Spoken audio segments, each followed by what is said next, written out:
Aku baru menyadari, pengkhianatan paling sunyi adalah ketika orang yang kau percaya mencuri darimu, bukan untuk dirinya, tapi untuk seseorang yang bahkan tak pernah menghargaimu. Sebelum mulai ceritanya, komen dulu kalian dari kota atau negara mana. Aku pengen tahu. Jangan lupa like, subscribe, dan aktifkan lonceng, supaya channel ini makin berkembang. Dinda menatap layar ponselnya untuk ketiga kalinya pagi itu. Ada satu transaksi yang membuat alisnya terangkat. Nominal yang tidak besar, tapi cukup aneh. Bukan jumlahnya yang mengganggu, melainkan polanya. Beberapa hari terakhir, ia melihat pengeluaran kecil tapi sering. Seperti seseorang yang sengaja membagi pembelian agar tidak terlalu mencolok. Ia menarik napas, mencoba menenangkan diri. Ini mungkin hanya kesalahan sistem, atau aku yang salah lihat, pikirnya. Tapi bagian dalam dirinya menolak menerima penjelasan sesederhana itu. Dari dapur, terdengar suara Reno membuka kulkas. Laki-laki itu sibuk membuat kopi, berdiri santai seolah tidak ada sesuatu pun yang perlu disembunyikan. Dinda memperhatikan gerakan suaminya. Semua tampak biasa, terlalu biasa. "Ren," panggil Dinda lembut sambil mendekat. "Kamu pakai kartuku kemarin?" Reno menoleh cepat. "Terlalu cepat." "Oh, iya, kayaknya cuma buat beli sesuatu kecil." "Apa ya?" "Oh, beli air galon di minimarket." Ia mengangkat bahu, memainkan sendok kecil di tangannya. Dinda menahan tatapannya agar tetap wajar. "Oh, soalnya ada beberapa transaksi yang aku nggak ingat." Reno tertawa pelan, sebuah tawa yang biasanya terdengar ringan, tetapi sekarang terasa seperti tirai yang menutupi sesuatu. "Masa lupa? Ya ampun, kamu tuh sekarang sering sibuk banget sama kerjaan. Mungkin kebeli online atau apa?" Kesibukan kerja memang benar, tapi ia tahu dirinya tidak selemah itu dalam urusan keuangan. Ia selalu mencatat, selalu memastikan setiap pengeluaran masuk akal. Bahkan ketika lelah sekalipun, nalurinya sebagai perempuan yang terbiasa mandiri tidak pernah padam. "Ya mungkin," jawabnya. Ia memutar tubuh, kembali ke ruang tamu. Tapi suaranya meninggalkan bekas di pikirannya, bekas yang menggelitik kewaspadaan. Ia duduk, membuka laptop seolah hendak bekerja. Sebenarnya ia hanya ingin melihat sekali lagi mutasi kartu kreditnya. Ia menggeser kursor, memperhatikan satu transaksi yang membuat dadanya mengeras. Toko perhiasan kecil di dekat rumah Yanti. Dinda tidak membeli apapun dari sana, bahkan tidak pernah masuk. Satu kalimat terlintas di benaknya. Untuk siapa transaksi ini? Dari balik bahunya, Reno muncul dengan secangkir kopi. "Kamu nggak berangkat lebih pagi hari ini?" "Baru pukul 7. Tapi biasanya Dinda sudah siap. Hari itu ia merasa perlu melambat. "Nanti, lagi lihat jadwal meeting." Reno mengangguk, seolah tidak peduli. Padahal Dinda bisa merasakan gelombang kegugupan kecil dari nada suaranya. Tidak besar, tetapi cukup untuk membuat radar Dinda bekerja. Beberapa menit setelah Reno pergi ke kamar mandi, Dinda memeriksa mutasi sekali lagi. Transaksi dari toko perhiasan itu bukan satu-satunya. Ada juga dari toko kue favorit Yanti, dan salon langganannya. Semua terletak di sekitar rumah ibu mertuanya. Hatinya mencelos sedikit. Ia tidak ingin buru-buru menuduh. Namun fakta-faktanya mulai menyusun diri seperti serpihan puzzle yang bergerak sendiri. Ketika Reno keluar dari kamar mandi, rambut masih basah, ia bertanya santai, "Nanti sore ke rumah Mama sebentar, ya?" Dada Dinda berubah dingin. "Sebentar?" "Iya. Mama minta bantuan kecil." "Nggak lama kok." Dinda menatapnya, mencoba membaca ekspresi di wajah Reno. Ada ketergesaan kecil. Ada ketegangan yang ia sembunyikan di balik senyum manis. "Bantuan apa?" tanya Dinda. Lembut, tapi tajam. "Oh, itu. Mama mau titip bayar sesuatu dulu. Dia lupa narik uang, ya aku bantu transfer." Reno menelan ludah. "Tenang kok, nggak pakai uangmu."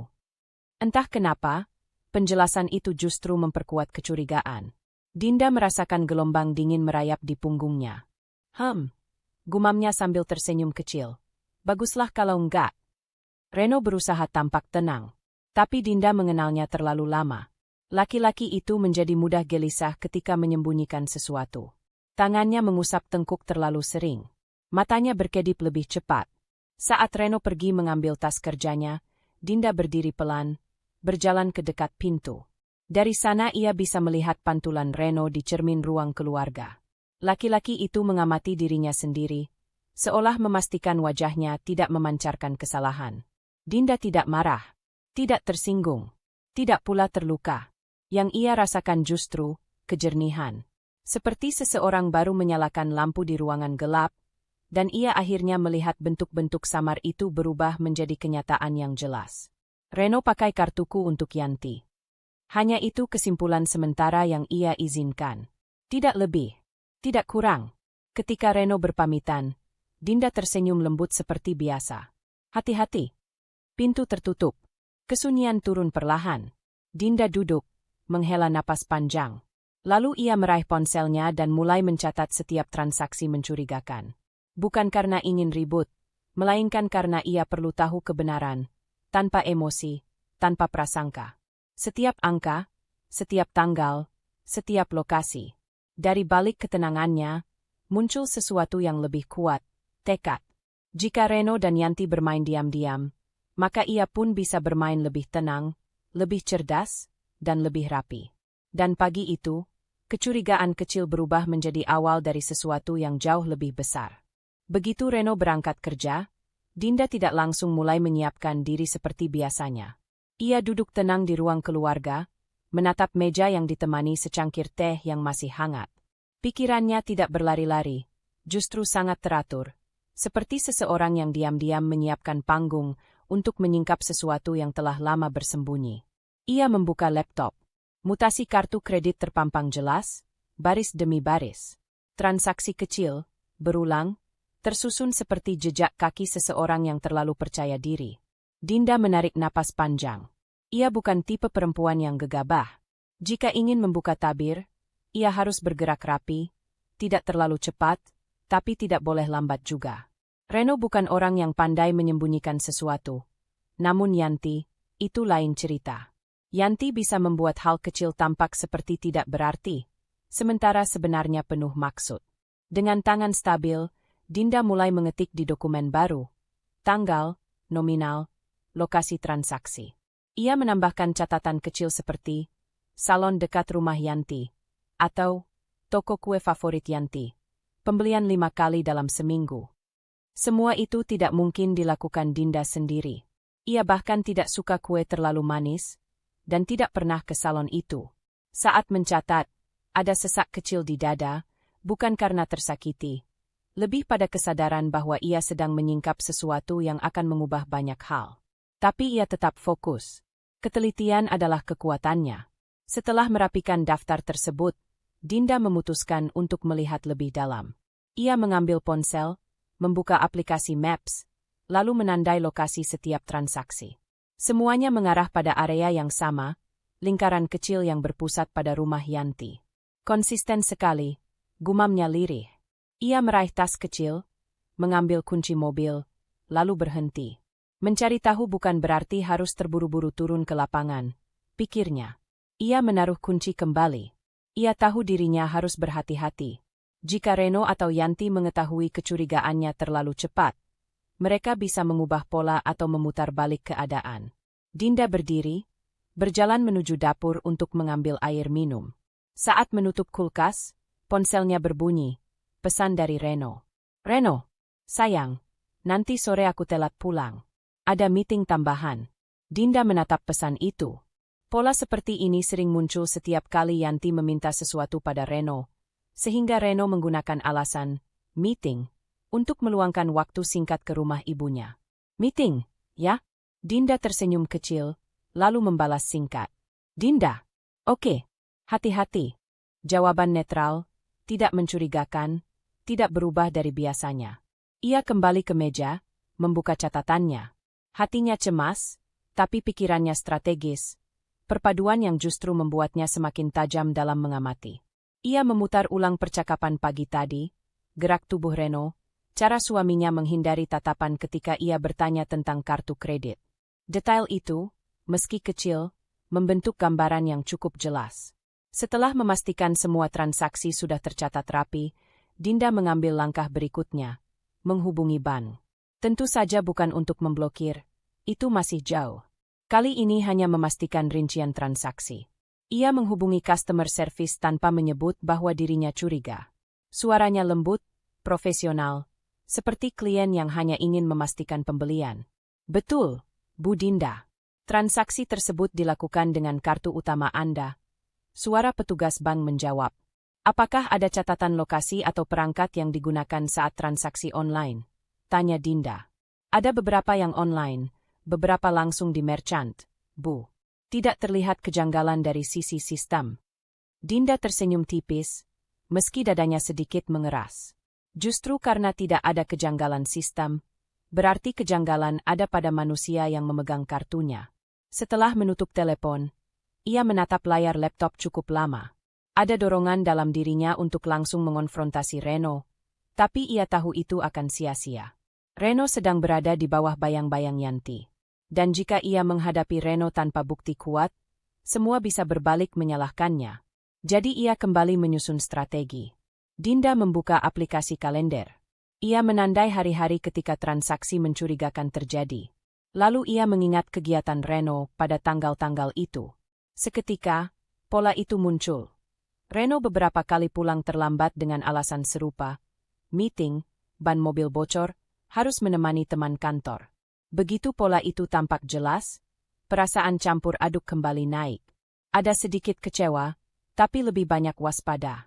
Dan di antara semuanya, muncul satu rasa yang paling kuat, keyakinan. Ketika ponselnya kembali berbunyi, Dinda mengambilnya. Reno melakukan panggilan video singkat. Wajah Reno muncul, tersenyum. Sayang, kamu udah makan? Sudah, jawab Dinda lembut. Kamu? Belum. Ini sambil nunggu anak-anak presentasi. Kamu kerja dari rumah hari ini? Iya, lagi nyelesain laporan. Reno mengangguk. Terlihat lega bahwa Dinda sibuk dan tidak mencurigainya.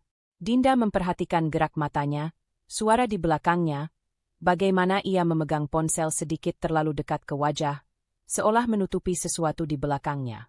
Kerjanya jangan terlalu capek, ya, tambah Reno. Dinda tersenyum lembut. Kamu juga. Begitu panggilan berakhir, Dinda menutup ponsel perlahan. Ia tidak lagi bingung atau panik. Justru semakin mantap. Ia mengambil lembar catatan baru, lalu menuliskan 3 kata besar di bagian atas. Jejak pola, kesempatan. Itulah 3 pilar dari penyelidikannya. Ia akan mengikuti jejak transaksi, mengamati pola kebiasaan Reno dan Yanti, dan menunggu kesempatan yang tepat untuk bergerak. Ketika sore tiba dan Reno benar-benar tidak pulang sesuai jadwal, Dinda membuka map sekali lagi. Ia mengikuti titik transaksi terakhir yang terhubung ke area rumah Yanti. Meski tidak pergi ke sana, ia memperhatikan jarak, waktu tempuh, dan perkiraan aktivitas yang biasa dilakukan Yanti pada jam tersebut. Semua itu ia rangkum dalam catatannya. Perlahan, rasa cemas yang sejak pagi menggantung berubah menjadi keteguhan. Ia bukan hanya curiga lagi. Ia yakin, Reno dan Yanti menyalahgunakan kartunya. Dan jika keduanya ingin bermain diam-diam, Dinda bertekad untuk menjadi lebih tenang, lebih licin, dan lebih cerdas. Malam itu, tanpa sepengetahuan siapapun, ia menutup laptopnya dengan satu keputusan penting. Waktunya menyusun langkah awal dari rencana besar yang sudah mulai terbentuk di kepalanya. Dinda berdiri lama di depan meja makan. Kedua tangannya menahan tepi meja seperti seseorang yang sedang menahan ambruknya sebuah dinding. Sejak siang tadi, pikirannya tak berhenti berputar. Setiap transaksi yang muncul di laporan kartu kreditnya seolah menjadi jarum yang menusuk perlahan, bukan sampai membuatnya marah, tapi cukup untuk memastikan bahwa ia tidak boleh diam. Dari ruang tamu, suara TV terdengar pelan. Reno sedang duduk sambil memainkan remote. Namun Dinda tahu Reno tidak benar-benar menonton. Sejak Dinda mulai bersikap lebih tenang tapi dingin beberapa hari terakhir, Reno terlihat lebih gelisah. Sudah waktunya. Ren, panggil Dinda, suaranya tenang namun tegas. Reno menurunkan volume. Ya, kenapa? Mukamu tegang amat. Dinda tidak menjawab. Ia berjalan mendekat dan berdiri di tepi sofa, namun tidak duduk. Reno memiringkan kepala, bingung. Aku mau ngomong, kata Dinda datar. Oke, ngomong aja, jawab Reno, mencoba tersenyum, Upaya yang gagal total. Dinda mengangkat ponselnya, membuka laporan digital yang sudah ia hafal luar kepala. Aku lihat transaksi kartu kreditku lagi. Reno langsung menggeser duduknya seperti seseorang yang tiba-tiba merasa kursi yang ia duduki tidak nyaman. Terus, ada beberapa transaksi yang bukan aku yang lakukan. Dinda menatapnya lurus. Dan semuanya terjadi saat kamu bersama ibu. Reno terlalu cepat menjawab. Ya ampun, Dinda, kamu mulai curiga aneh-aneh lagi. Aku tidak curiga aneh-aneh. Suara Dinda tidak naik, tapi menjadi lebih tajam. Aku cuma lihat datanya. Ia memperlihatkan layar ponselnya. Ada transaksi restoran, salon, toko emas kecil, dan beberapa pembelian barang rumah tangga yang jelas bukan kebutuhan mereka. Transaksi itu terulang beberapa kali dengan jumlah sama. Reno berkedip cepat. Tanda gugup. Dinda mengenali itu. Dinda berkata pelan, yang aku mau tahu cuma satu. Kenapa kamu memakai kartuku untuk belanja ibu? Reno mengusap tengkuknya. Din, itu cuma sementara. Waktu itu ibu butuh, ya beberapa hal. Kamu tahu sendiri ibu sering kesulitan kalau mau bayar sesuatu. Daripada ribet, aku pakai kartumu dulu. Nanti aku ganti. Sudah berapa lama kamu pakai dulu? Dinda bertanya tanpa nada emosional. Reno diam. Tidak ada jawaban langsung. Kenapa kamu endok setelah belanja? Kenapa kamu nggak ngomong? Lanjut Dinda. Karena kamu pasti reaktif dan salah paham. Suara Reno meninggi. Ibu itu kan orang tua, masa aku nggak bantu? Bantu boleh. Tapi pakai kartuku tanpa izin? Berkali-kali? Sampai jutaan. Dinda memandangnya tanpa berkedip. Apa itu yang kamu sebut, bantu? Reno mengalihkan pandangan. Din, dia ibuku. Aku tahu dia ibumu. Dinda menahan diri agar suaranya tidak pecah. Tapi aku bukan dompetnya. Reno mendadak berdiri, menyibakkan selimut sofa seolah ingin kabur dari percakapan itu. Kamu ini keterlaluan. Baru transaksi segitu aja udah ribut. Segitu? Dinda memiringkan kepala. Ren, itu totalnya hampir 5 juta. Dan semuanya kamu lakukan diam-diam. Reno membuka mulut, menutupnya lagi. Ia tampak seperti seseorang yang mencari alasan yang bisa membuatnya terlihat benar. Tidak ada yang muncul. Dinda melanjutkan, lebih tenang dari sebelumnya. Aku tidak melarang kamu bantu orang tuamu. Tapi aku tidak terima kalau kamu memakai kartu istrimu untuk belanja kebutuhan ibumu tanpa izin. Tanpa bicara, tanpa penjelasan. Reno menghela napas panjang, lelah, defensif. Ibu cuma butuh sedikit bantuan. Dia nggak enak kalau minjem uang ke aku. Jadi aku pakai kartumu aja dulu. Kan sama aja. Tidak, jawab Dinda cepat. Tidak sama. Reno mengerutkan kening. Kalau kamu pakai uangmu, itu bantuan. Kalau kamu pakai uangku tanpa izin, itu pelanggaran. Reno terdiam. Dan untuk pertama kalinya sejak percakapan dimulai, Dinda melihat sesuatu di mata Reno, bukan hanya gugup, tapi tahu dia salah. Dinda berkata lebih pelan, namun jauh lebih tegas. Kita ini pasangan, Ren. Tapi kalau kamu bertindak di belakangku seperti ini, itu bukan kerja sama. Reno menunduk. Ya udah. Aku minta maaf. Dinda tidak langsung menerima. Besok aku ganti PIN kartuku. Dan mulai hari ini, kalau ada satu transaksi saja yang ganjil, satu saja, aku minta kamu jelaskan saat itu juga. Reno mengangguk lemah, seperti seseorang yang kehabisan argumen. Iya, aku ngerti.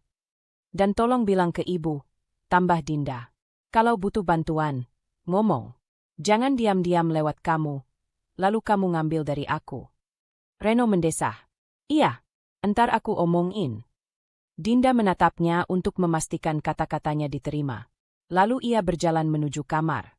Setiap langkahnya stabil, bukan karena ia sudah menang, tapi karena ia tahu ini baru awal.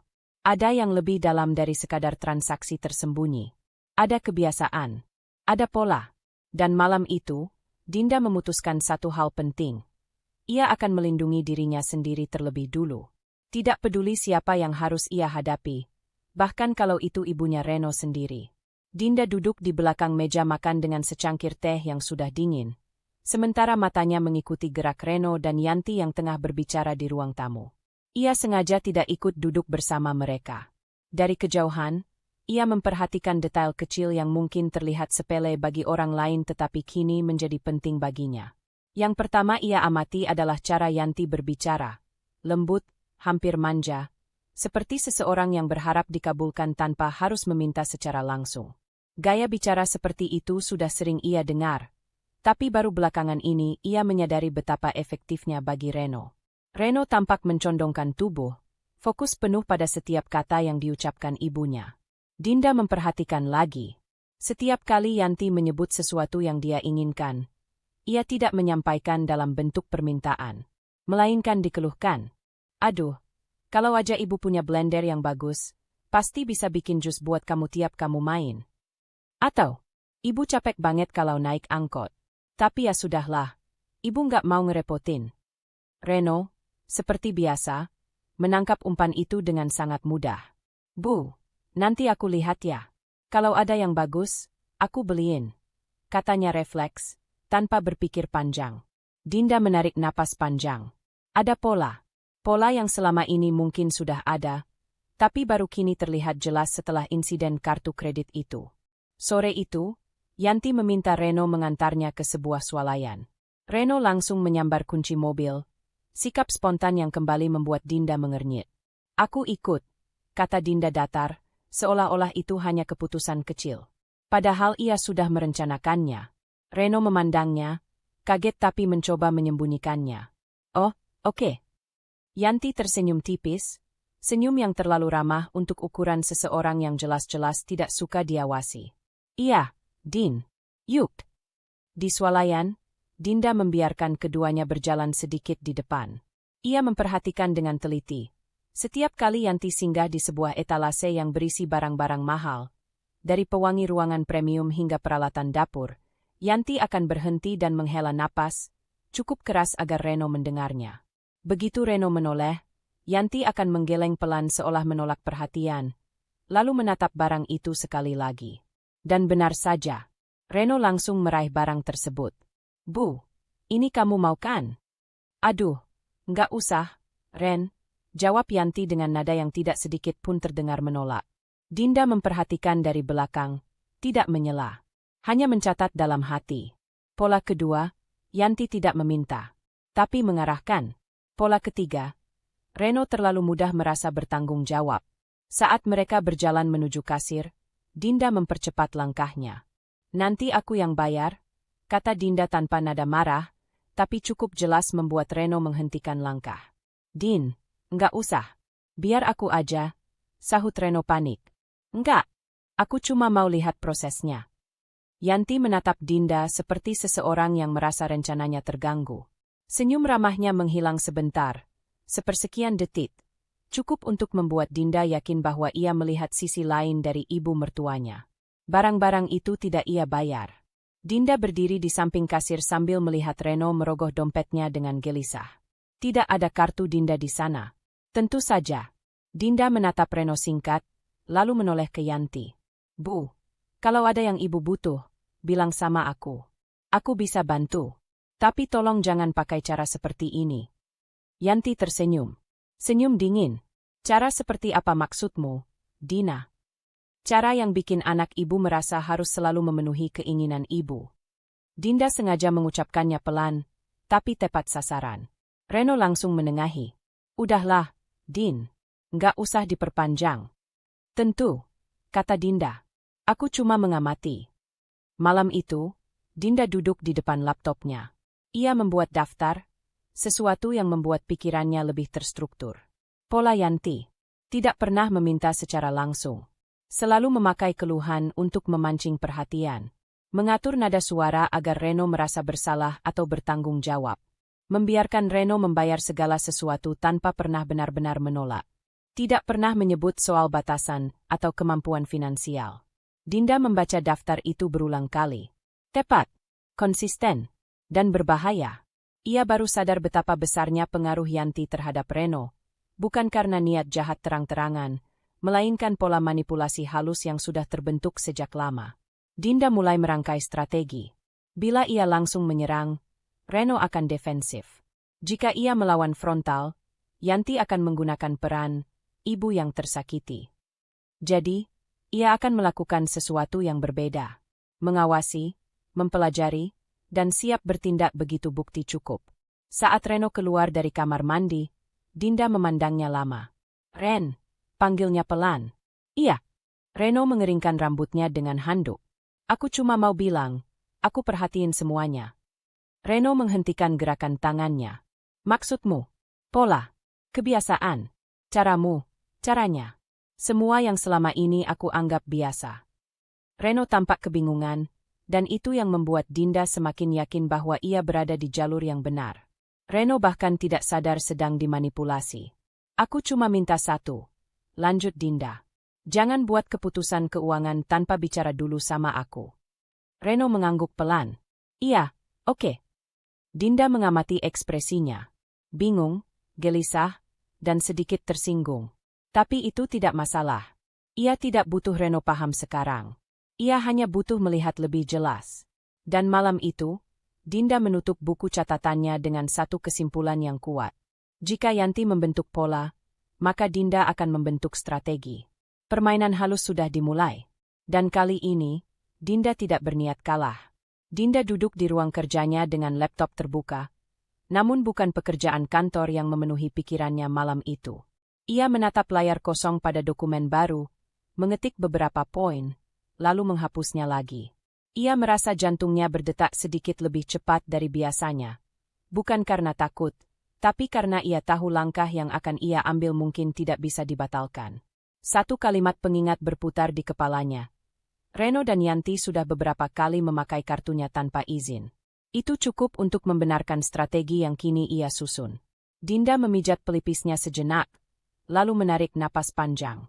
Ia membuka kembali bukti transaksi yang sudah ia simpan. Tangkapan layar, tanggal, jam, nominal, lokasi. Ia mengatur semuanya dengan rapi dalam satu folder khusus. Jika suatu hari Reno mempertanyakan tindakannya, ia ingin menunjukkan bukti yang tak terbantahkan. Tapi rencana ini bukan hanya tentang bukti. Ini tentang perlindungan. Dan untuk pertama kalinya, Dinda menyadari bahwa perlindungan terhadap dirinya sendiri harus dimulai dari keuangan. Ia mengetik dengan rapi. Menghubungi bank tanpa menimbulkan kecurigaan. Memastikan tidak ada akses Reno ke data pribadi. Membekukan kartu di momen yang tidak terduga. Menyiapkan jawaban jika Reno bertanya. Dinda membaca poin-poin itu pelan. Logis. Terukur. Aman. Ketika Reno masuk ke ruang kerja sambil membawa 2 gelas air, Dinda cepat-cepat menutup laptopnya setengah. Reno melihat itu, dan meski ia tidak bertanya, sorot matanya menunjukkan rasa penasaran. "Capek?" tanya Reno, meletakkan gelas di meja. "Sedikit," jawab Dinda singkat. Ia menyesap air itu agar terlihat natural. Reno duduk di sofa kecil di sudut ruangan, mencoba membuka percakapan. "Besok ibu pengen ke toko elektronik. Katanya mau lihat vacuum cleaner baru." Dinda menatapnya. Diam sejenak. Ia tahu ini berarti satu hal. Yanti kembali memulai pola yang sama. "Kalau kamu ikut, enggak apa-apa," kata Reno cepat. Mungkin teringat pada kehadiran Dinda yang membuat Yanti tidak bebas melancarkan keluhan manipulatifnya. "Aku sibuk besok," balas Dinda. "Tapi kamu tetap harus bilang dulu kalau ada yang mau dibeli." Reno mengangguk, meski jelas tak sepenuhnya nyaman. Dinda mencatat respons itu dalam hatinya. Reno masih bisa diarahkan, asal ia tidak dibiarkan sendirian dalam tekanan ibunya. Malam itu, setelah Reno tertidur, Dinda bangkit perlahan. Lampu kamar ia redupkan. Ponselnya ia genggam erat ketika ia duduk di pojok dekat jendela. Cahaya kota dari luar membias di kaca, membuat wajahnya tampak lebih tegas. Ia membuka aplikasi bank. Jarinya berhenti tepat sebelum menekan menu, hubungi layanan 24 jam. Jika ia lakukan sekarang, apa risikonya? Reno mungkin bangun. Yanti mungkin mencurigai. Dan yang lebih penting, ia ingin membekukannya pada saat yang paling tepat, saat efeknya paling kuat. Bukan sekarang, bukan tengah malam, tapi pagi, ketika Yanti dan Reno sudah terbiasa menggunakan sesuatu tanpa izin. Saat mereka tidak siap, itu akan menjadi titik balik. Keesokan paginya, setelah sarapan, Dinda diam-diam memotret kembali dompet Reno yang diletakkannya di meja. Ia tidak melakukan hal ekstrim, hanya memastikan bahwa kartu kreditnya memang tidak sedang berada di sana. Ia juga mencatat jam ketika Yanti menjemput Reno. Jam 9:07. Begitu pintu rumah tertutup, Dinda bergerak cepat. Ia kembali ke ruang kerjanya, memasang headset, dan membuka laptop. Ia memutar rekaman panggilan layanan ban yang pernah ia simpan sebagai referensi, memastikan prosedurnya. Ia menekan nomor call center. Suara operator otomatis terdengar pelan. Dinda menjawab instruksi dengan jelas, tanpa ragu. Ketika petugas bank tersambung, ia berbicara dengan nada paling tenang yang bisa ia keluarkan. "Selamat pagi, saya ingin melaporkan penggunaan tidak sah pada kartu kredit saya," katanya. Petugas menanyakan data, verifikasi, dan alasan pemblokiran. Dinda menjawab semuanya dengan rapi, menghindari kata-kata emosional. "Ada potensi penyalahgunaan dari orang yang saya kenal," ia menambahkan. "Saya ingin kartunya segera dibekukan. Efektif saat ini juga." "Baik, Ibu Dinda. Proses pemblokiran sudah kami lakukan. Tidak akan ada transaksi yang bisa diproses setelah detik ini," jawab petugas. Dada Dinda mengencang, bukan karena panik, tapi karena kepuasan yang sangat sunyi. Langkah pertama selesai. Setelah menutup telepon, Dinda berdiri lama memandangi jendela. Ia memikirkan risiko. Reno akan marah. Yanti mungkin akan menyalahkannya. Akan ada konflik. Akan ada reaksi keras. Tapi ia siap. Ia mengambil napas panjang, menutup laptop, dan menyandarkan tubuh ke kursi. Dari kejauhan, ia membayangkan Yanti berdiri di kasir nanti. Seperti biasa, memilih barang tanpa benar-benar membayar. Reno berdiri di sampingnya, mengeluarkan kartu itu, dan menemukan bahwa kartu tersebut tidak lagi bisa digunakan. Dinda membayangkan ekspresi mereka.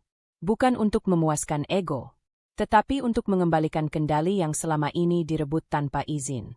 Ia berbisik pada dirinya sendiri. Ini bukan balas dendam. Ini proteksi. Dan dengan itu, Dinda menyiapkan diri untuk apapun yang akan datang setelah pagi ini. Karena ia tahu satu hal dengan sangat jelas. Permulaan dari perubahan besar baru saja ia mulai. Pagi itu, rumah terasa lebih sunyi daripada biasanya. Dinda berjalan perlahan menuju dapur sambil membawa secangkir kopi yang masih mengepulkan asap tipis. Setelah pemblokiran semalam, ia tahu hari ini adalah hari pertama strateginya benar-benar diuji. Ia memeriksa ponselnya beberapa kali, memastikan email konfirmasi dari bank tetap ada di inbox. Penanda bahwa kartu kreditnya kini sepenuhnya tidak dapat digunakan. Tidak ada jalan kembali. Reno, yang baru saja bangun, melangkah gontai menuju meja makan sambil mengucek mata. "Pagi," gumamnya. "Pagi," jawab Dinda, suaranya stabil. Dinda memperhatikan setiap gerak Reno, mencoba membaca apakah ia tampak curiga atau menyadari sesuatu. Namun Reno hanya duduk, menyantap roti tanpa banyak bicara. Seolah-olah hari itu akan berjalan biasa-biasa saja. Tapi Dinda tahu, sebelum siang hari, semuanya akan berubah. Yanti datang seperti biasa.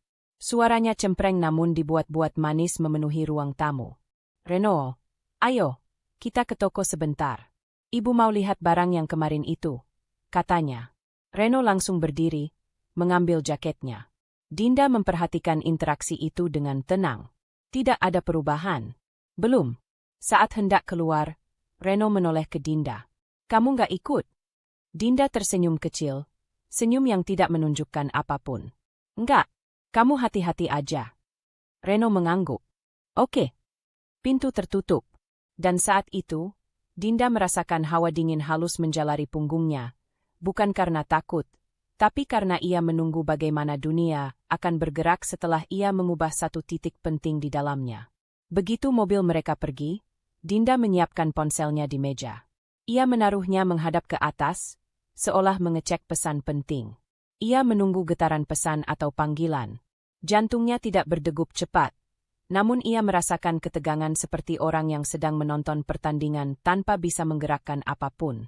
Setelah 20 menit, bunyi notifikasi pertama muncul. Dinda meraihnya cepat. Bukan dari Reno atau Yanti, tapi dari bank. Penolakan transaksi. Kartu Anda tidak dapat digunakan untuk pembelian di Merchant X. Dinda menahan senyumnya. Efeknya baru dimulai. 5 menit kemudian, ponselnya berdering. Nama Reno muncul di layar. Dinda menatapnya sebentar sebelum mengangkat. Halo, Din. Ini, kartu kamu kok ditolak? Tanya Reno tanpa basa-basi, suaranya jelas tegang. Dinda mengatur napas. Maksudnya? Tadi mau bayar vakum ibu. Kartunya ditolak 2 kali. Ada masalah apa? Tonasi Reno berusaha tenang, tapi terdengar jelas ketidaksabarannya. Dinda mengangkat alis, berpura-pura terkejut. Oh, mungkin kartunya kena blok otomatis.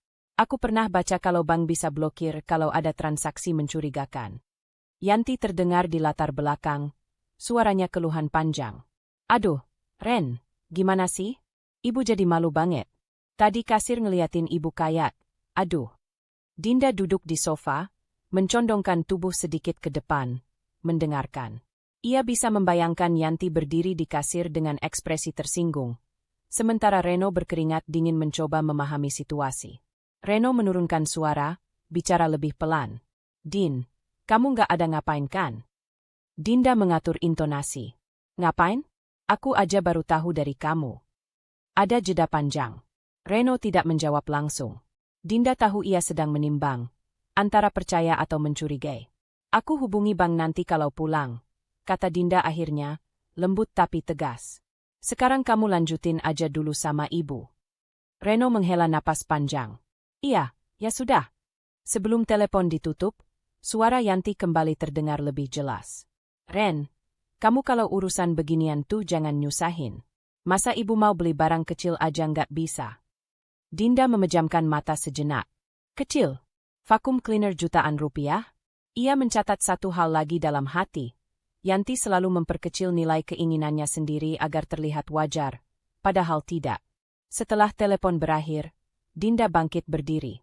Ia merapikan meja makan, menyalakan diffuser, dan mencoba melakukan hal normal. Tapi pikirannya tetap fokus pada rencana besar di balik semua itu. Ia mengambil jurnal yang ia sembunyikan di laci kedua meja kerja. Di halaman baru, ia menulis.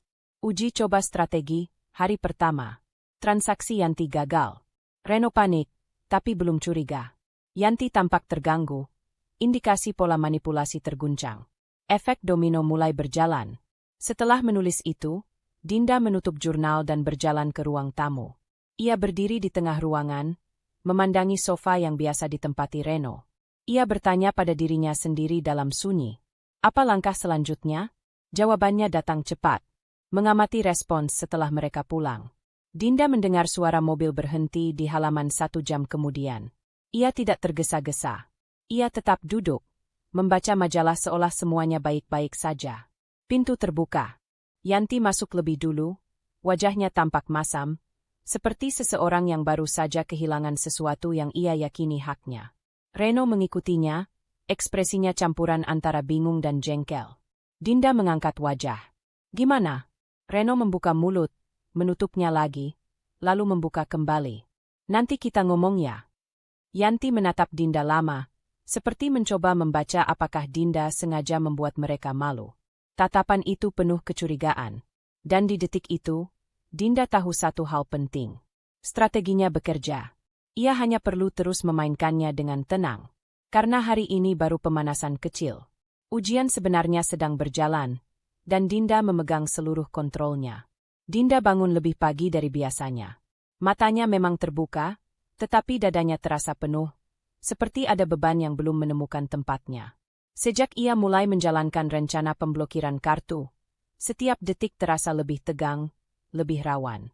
Reno belakangan menjadi jauh lebih sensitif, dan Yanti semakin sering muncul di rumah dengan berbagai alasan yang terdengar dibuat-buat. Ia berdiri di dapur, menuangkan air panas ke cangkir. Tangannya sedikit gemetar. Aku harus tetap tenang, batinnya. Sisa-sisa ketegangan kemarin, ketika Reno beberapa kali melontarkan komentar penuh curiga, masih menempel jelas di kepala. Suara langkah kaki Reno terdengar di belakangnya. Kamu udah bangun? Suaranya berat, setengah malas, setengah kesal. Sudah, jawab Dinda datar, menjaga agar nada suaranya tidak memicu apapun. Reno duduk, menyalakan ponsel. Ia memijat pelipisnya, lalu menggerutu. Ibu minta aku ke rumahnya nanti. Katanya, ada yang mau dibicarakan. Dinda tidak langsung menanggapi. Ia hanya meletakkan teh di meja dan duduk di seberang Reno. Tentang apa? Reno mengangkat bahu, tapi mata gelisahnya tidak bisa berbohong. Nggak tahu. Tapi dia bilang aku harus datang. Kamu tahu ibu kalau sudah minta sesuatu. Dinda menyesap tehnya pelan. Satu kalimat pengingat muncul di pikirannya. Yanti semakin agresif sejak transaksi kartu terakhir gagal. Ia menyimpannya dalam hati, tidak mengatakannya. Kalau memang harus, ya pergi saja. Reno menatapnya lama. Kamu akhir-akhir ini aneh. Kalimat itu membuat tekanan di dada Dinda semakin mengeras, namun wajahnya tetap tenang. Aneh gimana? Ya, kayak kayak lagi mikirin sesuatu. Tapi nggak bilang apa-apa ke aku. Dinda menahan tawa getir. Sudah lama aku mencoba bicara, kamu yang tidak pernah mendengar, batinnya. Tapi ia tidak boleh terpancing. Aku cuma capek, Ren. Banyak yang kupikirkan. Termasuk soal kartu kredit. Reno menahan nada suaranya, tapi ketusnya tetap terasa. Dinda menatapnya lurus. Aku nggak bahas itu sekarang. Reno ingin membalas, tapi menahan. Ia bangkit dari kursi, mengambil kunci mobil. Nanti aku ke rumah ibu. Kamu mau ikut? Tidak, jawab Dinda cepat. Reno berhenti sejenak, memandangnya dengan campuran curiga dan kesal. Ya sudah. Ketika pintu tertutup, napas yang sejak tadi ditahan Dinda akhirnya keluar perlahan. Ia menyandarkan kepala ke kursi. Tekanan ini makin kuat. Tapi aku tidak boleh goyah sekarang. Siang itu, Yanti menelepon. Suaranya lembut, terlalu lembut hingga membuat bulu kuduk Dinda berdiri. Dinda, ibu cuma mau tanya, kamu nggak ikut ke rumah ibu? Reno tadi sudah di sini. Maaf, Bu. Saya ada pekerjaan yang harus saya selesaikan. Jawab Dinda sopan. Ah, pekerjaan. Kamu itu suka sekali bekerja. Nada Yanti menggelitik, seakan kritik yang disamarkan sebagai candaan. Ibu cuma kasihan sama Reno. Dia bilang kamu akhir-akhir ini dingin sekali. Dinda menutup mata, menenangkan diri sebelum menjawab. Maaf kalau saya terlihat begitu. Saya hanya lagi banyak pikiran. Sampai lupa memperhatikan suami sendiri. Dada Dinda terasa panas, tapi ia memaksa suaranya tetap lembut. Saya tidak lupa, Bu. Ya sudahlah. Yang penting nanti kamu jangan kaget kalau Reno agak stres. Banyak masalah yang sedang dia pikirkan. Yanti menurunkan suaranya seolah ingin menyampaikan sesuatu yang sensitif. Termasuk masalah finansial. Dinda menggenggam ponsel lebih erat. Jadi itu inti percakapanmu dengan Reno hari ini, Bu? Baik, Bu. Jawabnya singkat. Yanti menutup telepon tanpa menunggu balasan. Dinda meletakkan ponsel dan menarik napas panjang. Tekanan itu semakin besar. Ia tahu Yanti sedang mencoba mengaduk emosinya, membuatnya goyah, membuatnya merasa bersalah. Tapi kali ini, ia tidak akan mudah jatuh. Reno pulang sore hari dengan wajah kusut. Tanpa menyapa, ia langsung menjatuhkan tas ke sofa dan duduk berat. Ibu bilang kamu nggak peduli sama aku. Ucapnya tiba-tiba. Dinda mendekat, berdiri di hadapannya. Aku peduli. Katanya kamu sering marah-marah ke aku. Reno menatapnya seperti menunggu pembelaan. Aku tidak marah. Aku hanya kecewa, Ren. Reno tampak tersentak mendengar kata itu. Kecewa? Sama apa? Ada banyak hal. Tapi aku belum mau membahasnya kalau kamu masih dalam keadaan begini. Dinda menjaga suaranya stabil, meski hatinya berkecamuk. Reno mengusap wajahnya kasar. Kamu bikin aku tambah stres, Din. Kamu juga membuatku stres, balas Dinda pelan tetapi tegas. Reno terdiam. Untuk pertama kalinya hari itu, ia tidak punya jawaban. Dinda duduk di sebelahnya, tetapi menjaga jarak. Kita dua-duanya lagi di tekanan besar. Tapi kalau kamu terus melampiaskan ke aku bisa hancur, Ren. Kata-kata itu membuat Reno menoleh. Pandangannya sedikit melembut, tetapi kegelisahan tetap terlihat. Aku cuma nggak tahu harus gimana. Kalau begitu, jangan tambah bebannya dengan sikap seperti ini. Reno mengangguk kecil, meski jelas ia belum benar-benar mengerti. Tapi itu tidak apa, Dinda tidak berharap perubahan instan. Yang penting, ia berhasil bertahan melewati hari yang hampir membuatnya pecah. Saat Reno masuk kamar, Dinda tetap di ruang tamu. Ia duduk lama, memeluk lutut, membiarkan kelelahan mengalir keluar. Tekanan yang menimpanya hari ini bukan lagi sekadar kecurigaan atau ketakutan. Itu adalah ujian keteguhan. Dan ia sadar satu hal. Semakin besar tekanan, semakin dekat rencananya menuju tahap akhir. Dengan napas yang lebih mantap, ia berdiri dan menutup semua lampu. Malam ini, ia membutuhkan ketenangan sebelum badai berikutnya datang. Dinda duduk di meja makan pagi itu, menatap secangkir kopi yang sudah kehilangan uapnya. Malam sebelumnya terlalu panjang. Reno tidur lebih cepat, sedangkan Dinda terjaga hampir semalaman, menganalisis ucapan Yanti, menimbang langkah, dan mencoba memahami sejauh mana ibu mertuanya telah mencampuri urusan di rumah ini. Ketika ponselnya berbunyi, Dinda refleks menegang. Nama Yanti muncul di layar. Cepat sekali ia bergerak, batinnya. Dinda membiarkan ponsel bergetar 2 kali sebelum akhirnya mengangkat. Dinda, kamu di rumah? Suara Yanti langsung menusuk tanpa basa-basi. Ya, Bu. Ada apa? Aku mau ke sana sebentar. Tanpa menunggu jawaban, telepon ditutup. Dinda menarik napas panjang. Ini bukan sekadar kunjungan biasa. Ini langkah balasan. Ia berdiri, merapikan meja, bukan karena Yanti peduli, tetapi untuk mengalihkan kegelisahan yang berputar di dadanya. Kalau dia datang sekarang, berarti sesuatu sudah mengusiknya cukup dalam. Apa Reno mengeluh semalam? Atau transaksi lain gagal? Suara pintu diketuk keras. Dinda membuka. Yanti berdiri dengan ekspresi penuh penilaian, alis terangkat sedikit, seolah sedang memeriksa rumah yang bukan miliknya. Kamu sendirian? Yanti masuk tanpa permisi. Reno sudah berangkat kerja, jawab Dinda tenang. Yanti duduk di sofa seakan itu sudah menjadi wilayahnya. Kita perlu bicara. Dinda duduk di seberang, menjaga postur dan raut wajah. Silakan. Yanti mencondongkan tubuh. Reno bilang kamu akhir-akhir ini berperilaku aneh.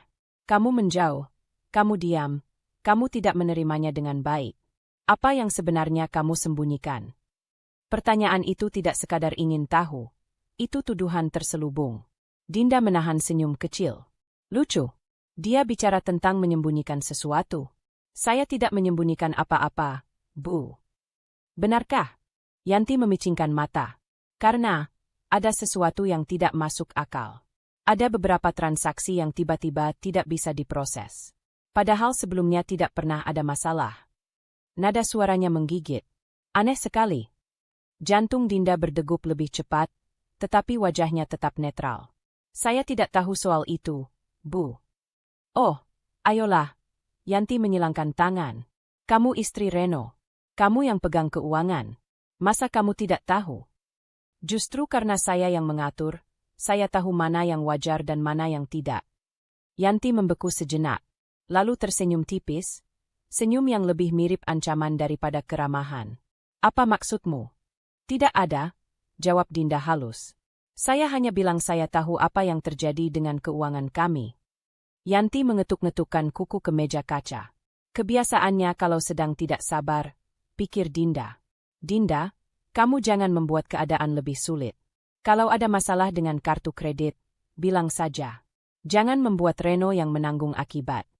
Akhirnya inti konflik itu muncul. Dinda menatap langsung ke mata Yanti. Saya tidak membuat apapun sulit. Kalau ada yang menyulitkan Reno, itu bukan saya.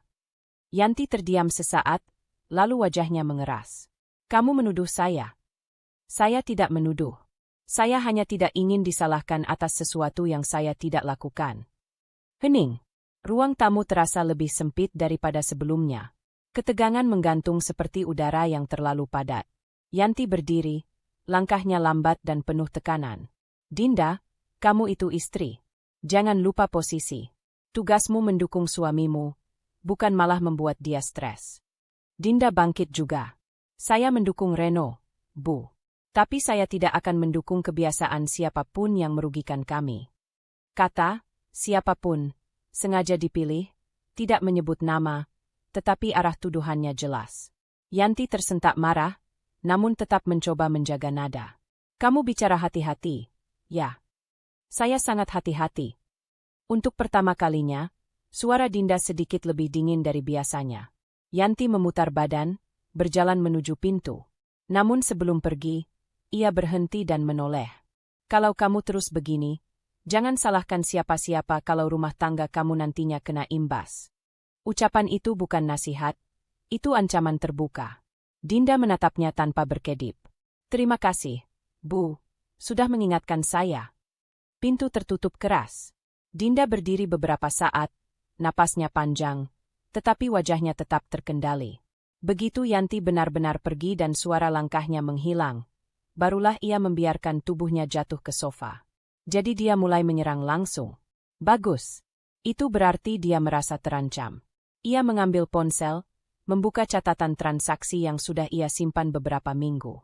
Semua bukti itu tersusun rapi, menunjukkan pola penggunaan yang semakin memaksa. Yanti bukan hanya bergantung pada Reno, ia memaksanya. Dinda menelusuri lagi satu transaksi yang muncul hari ini. Tidak ada yang baru. Tampaknya Yanti mencoba, tetapi gagal. Itu berarti pemblokiran bertahap sudah berjalan.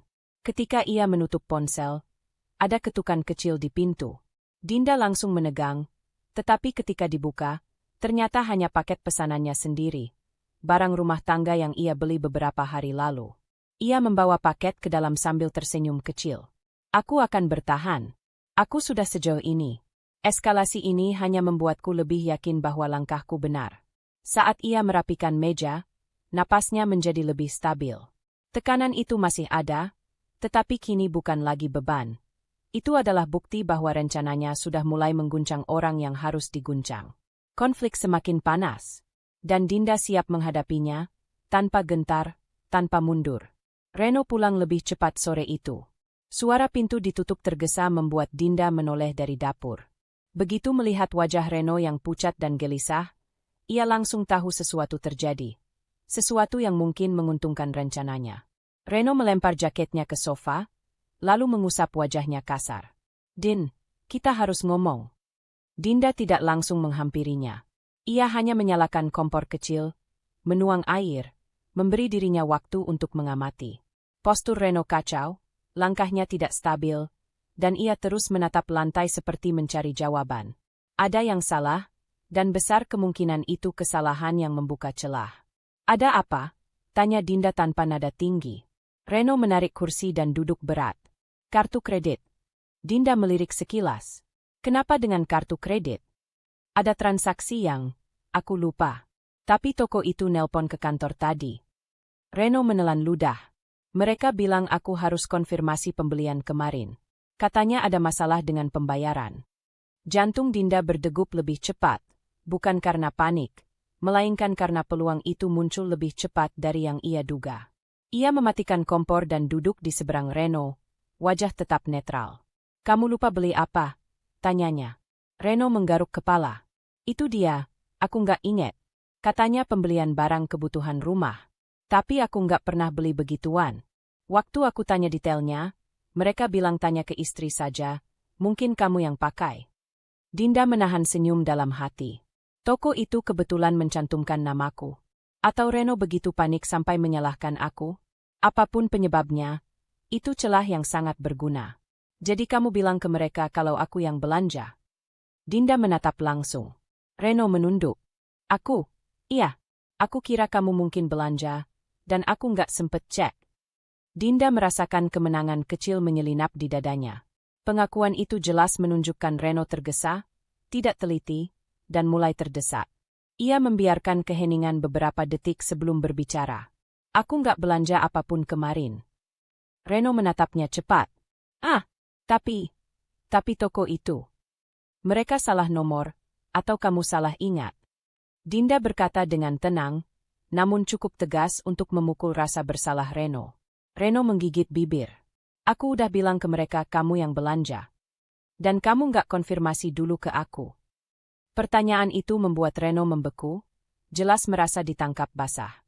Kesalahan kecil, tapi dampaknya besar. Aku lagi pusing, Din. Banyak hal terjadi akhir-akhir ini. Katanya membela diri. Dinda tidak mengangkat suara. Justru karena itu, kamu harus lebih hati-hati. Reno menyandarkan kepala ke tangan. Aku tahu. Aku salah. Kesalahan itu lebih dari sekadar menyalahkan orang yang tidak bersalah. Itu menunjukkan bahwa Reno mulai kehilangan kendali, dan ketika seseorang kehilangan kendali, mereka membuat jejak-jejak yang bisa diikuti Dinda. Malamnya, Dinda duduk di ruang tamu, membuka laptop. Reno mandi, pintu kamar mandi terbuka sedikit, dan suara air mengalir. Momen yang tepat untuk bergerak. Ia membuka akun kartu kredit, akun yang masih aktif karena pemblokiran penuh belum ia lakukan. Ia hanya membatasi penggunaannya sedikit demi sedikit agar tidak langsung mencurigakan. Transaksi yang Reno maksud muncul di layar. Dinda mengklik detailnya. Bukan toko peralatan rumah, melainkan toko hadiah mahal. Hadiah yang tidak pernah sampai ke rumah. Harga besar. Waktu transaksi dilakukan sore kemarin. Saat Reno pamit, lembur. Siapa yang sebenarnya menerima barang itu? Yanti. Dinda mengamati catatan pengiriman. Alamat tertulis, Rumah Yanti. Ia menutup laptop perlahan. Terima kasih, Ren. Kamu baru saja memberiku bukti penting. Ketika Reno keluar kamar mandi, Dinda sudah duduk santai di sofa sambil menonton TV, seolah tidak melakukan apa-apa. Din, Reno duduk di sebelahnya. Maaf soal tadi.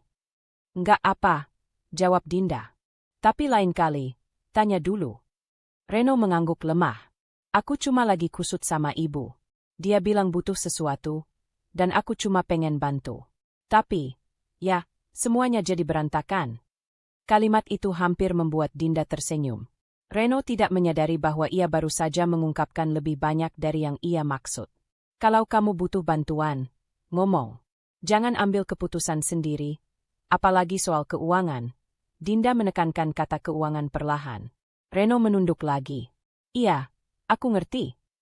Ia tidak benar-benar mengerti, tetapi itu tidak penting.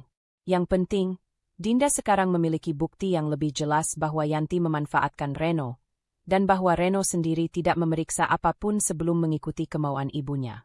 Kesalahan kecil, tetapi menjadi batu loncatan strategi Dinda. Ketika Reno akhirnya tertidur, Dinda tetap terjaga. Ia menatap plafon, memikirkan rencana berikutnya. Transaksi hadiah. Alamat rumah Yanti. Reno yang panik dan salah bicara. Semua ini memperkuat langkahku. Ia bangun dari tempat tidur, mengambil catatan kecil yang ia simpan di laci. Dengan pena, ia menulis ringkas. Reno mengaku menyalahkan Dinda ke toko tanpa konfirmasi. Hadiah mahal dikirim ke rumah Yanti. Reno mulai keliru membuat alibi. Eskalasi kecemasan meningkat. Dinda menutup catatan itu, menyimpannya kembali. Saat ia kembali ke tempat tidur, wajah Reno terlihat tenang dalam tidur, tidak menyimpan tanda-tanda kekacauan yang ia buat sendiri. Dinda menatap suaminya itu dengan campuran getir dan tekad. Kesalahanmu hari ini adalah pijakan baruku. Dan aku akan menggunakannya sampai akhirnya semua berada di tempat yang seharusnya. Ia memejamkan mata. Untuk pertama kalinya dalam beberapa hari, ia merasa punya keunggulan yang nyata. Konflik semakin membara, tapi jalur yang harus ia tempuh kini semakin jelas. Pagi itu langit tampak teduh, tetapi hati Dinda dipenuhi ketegasan yang tidak lagi bercampur ragu. Kesalahan Reno kemarin, membocorkan transaksi hadiah mahal yang dikirim ke rumah Yanti, telah menegaskan bahwa waktunya sudah tiba. Ia tidak bisa menunggu lebih lama. Rencana pembekuan kartu harus dieksekusi sekarang, sebelum Yanti mencoba sesuatu lagi dan Reno semakin terjebak. Reno sudah berangkat kerja dengan setengah linglung, masih membawa sisa kecemasannya dari kejadian kemarin. Dinda mengamati dari jendela hingga mobilnya benar-benar menghilang di tikungan. Begitu rumah benar-benar sunyi, ia mengambil napas panjang. Inilah saatnya. Ia menuju meja kerja kecil di pojok ruang tamu, membuka laptop pelan-pelan, seolah takut ketikan pertama akan membangunkan sesuatu yang tidur. Padahal hanya dirinya sendiri yang perlu dikendalikan. Pikirannya yang penuh antisipasi dan jantung yang berdebar cepat. Fokus. Tenang. Lakukan sesuai rencana. Pertama, ia membuka catatan terstruktur yang ia buat beberapa minggu terakhir. Semua poin tertulis rapi. Membatasi transaksi perlahan agar tidak terlihat mencurigakan. Mencatat pola penggunaan Reno dan Yanti. Menunggu momen yang tepat untuk pembekuan penuh. Menyiapkan jawaban logis jika Reno bertanya. Mengamankan email dan notifikasi agar tidak ada pemberitahuan yang jatuh ke tangan Reno. Dinda membaca ulang poin-poin itu, memastikan ia tidak melewatkan apapun. Hatinya lebih stabil daripada sebelumnya. Ketegangan masih ada, tetapi kini terkendali. Ia masuk ke akun kartu kredit melalui situs resmi bank. Kode OTP masuk ke ponselnya. Dinda langsung menghapus notifikasi setelah memasukkan kode itu ke laman bank. Tidak boleh ada jejak. Halaman utama terbuka. Dinda menatap angka-angka saldo, riwayat transaksi, dan status kartu. Semuanya terdata jelas. Ia menelusuri kembali transaksi yang mengirim hadiah ke rumah Yanti. Pengingat bahwa ini bukan sekadar soal uang, tetapi soal kendali yang harus ia rebut kembali. Ia mengklik menu blokir sementara. Tangannya sempat berhenti sejenak di atas mouse. Ini titik tanpa jalan kembali. Begitu ia menekan tombol ini, kartu tidak akan bisa dipakai, dan Yanti pasti akan bereaksi. Tapi itu bagian dari rencana. Dengan satu tarikan napas, ia menggerakkan mouse dan menekan tombol blokir. Layar memuat sebentar. Detak jantungnya mengikuti irama bar loading yang perlahan bergerak. Kemudian muncul notifikasi. Kartu berhasil diblokir sementara. Dinda memejamkan mata sejenak. Bukan untuk merayakan, tetapi memastikan dirinya tetap tenang. Ia segera membuka pengaturan notifikasi dan mematikan semua email otomatis tentang pembekuan. Ia juga menghapus riwayat halaman di browser, memastikan Reno tidak bisa menemukannya jika suatu saat memakai laptop ini. Langkah pertama selesai. Namun ini belum berakhir. Setelah menutup laptop, Dinda berdiri, berjalan mengelilingi rumah sambil memikirkan langkah berikutnya.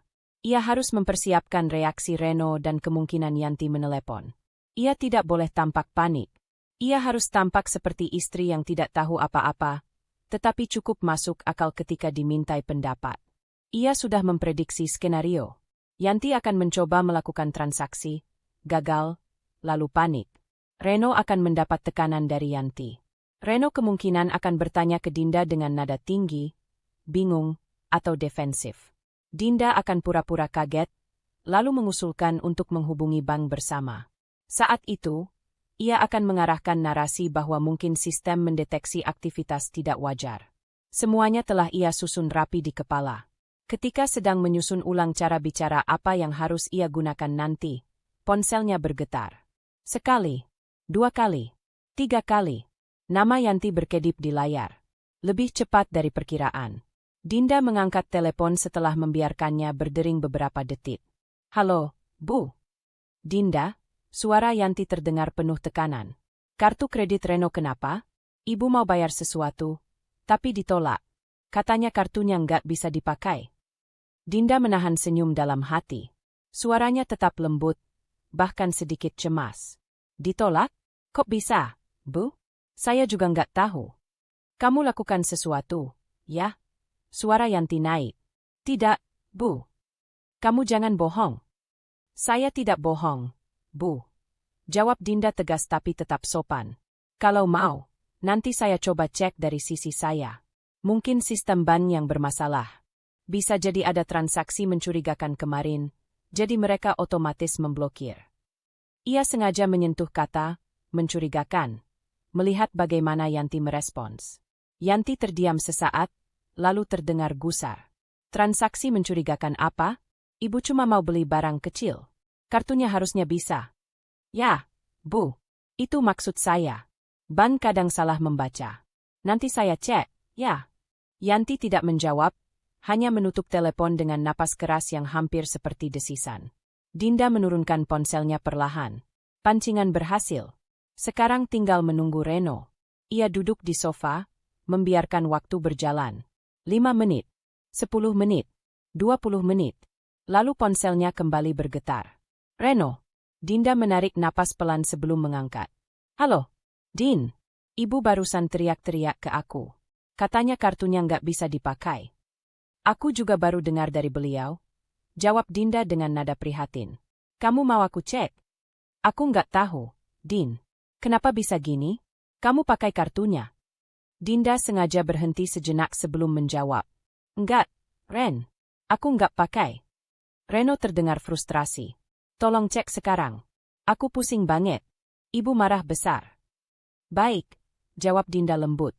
Aku cek, ya. Kalau sistem bank yang blokir otomatis, kita bisa urus.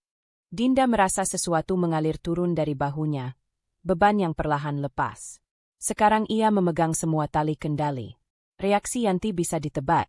Reno panik. Dan ia berada tepat di tengah, memegang arah permainan. Ia menutup telepon, berdiri, dan melihat pantulan dirinya di kaca jendela. Matanya terlihat sedikit lebih tajam, lebih mantap. Ini bukan lagi sekadar pertahanan. Ini langkah penyerangan yang halus, rapi, dan tidak bisa dibantah. Ia mengambil laptop sekali lagi, bukan untuk membuka blokiran, tetapi untuk memastikan semuanya aman. Setelah itu, ia menutupnya perlahan dan berjalan ke kamar, menyiapkan diri untuk menghadapi badai berikutnya. Dengan hati yang tetap tenang, ia berbisik dalam hati. Kartunya sudah beku. Berikutnya, mereka yang akan membeku. Dinda sudah menduga hari itu akan datang. Hari ketika Reno mulai menyadari ada sesuatu yang tidak berjalan semestinya. Sejak pemblokiran kartu kredit dilakukan semalam, ia bersiap menghadapi segala kemungkinan. Bukan dengan panik atau takut, tetapi dengan ketenangan yang dihimpun dari kesabaran berbulan-bulan. Pagi itu, suasana rumah terlihat biasa saja. Reno duduk di meja makan dengan wajah kusut, rambut acak-acakan seolah tak tidur nyenyak. Dinda memperhatikannya sambil menyiapkan sarapan, pura-pura tidak menyadari kecemasan yang membayangi suaminya. "Din," panggil Reno datar. "Ya." Dinda membalas dengan nada yang netral, seolah hanya bertanya hal kecil. Reno menghela napas panjang sebelum berbicara. "Kartu kreditku, itu, kayaknya bermasalah. Aku coba pakai tadi malam buat bayar sesuatu, tapi ditolak." Dinda memutar badan perlahan, menahan senyum kecil yang hampir muncul. "Ditolak? Kenapa? Aku nggak tahu." Reno meremas rambutnya, jengkel. Padahal limit masih banyak. Harusnya nggak masalah. Dinda melangkah mendekat, mengambil posisi duduk di hadapannya. Ia memastikan wajahnya tetap tenang. "Sudah coba hubungi bank?" Reno menatapnya, ragu. "Belum. Enggak sempat." Alasan itu jelas bohong. Dinda tahu Reno pasti panik dan mencoba berbagai cara sebelum akhirnya menyerah pagi ini. Tapi ia memilih tetap bermain dalam batas yang ia buat sendiri. Tidak menyerang duluan, tidak menunjukkan bahwa ia tahu. "Kamu kelihatan tegang," ujar Dinda lembut. "Ya jelas tegang." Reno membalas dengan nada meninggi. "Ibu nunggu transfer hari ini. Aku nggak bisa kasih alasan apa-apa." Ada sesuatu dalam kata itu yang menusuk hati Dinda. Bukan karena Yanti membutuhkan uang, tetapi karena cara Reno mengatakannya, seolah kepentingan ibunya selalu berada di atas segalanya. Dinda menatap Reno dengan datar. "Memangnya kamu pakai kartunya buat ibu lagi?" Pertanyaan itu membuat Reno kaku.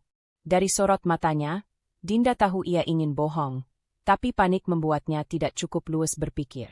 "Ya, cuma sedikit. Kamu kan tahu, ibu lagi butuh beberapa hal." Dinda mengangguk pelan, seolah menerima jawaban itu.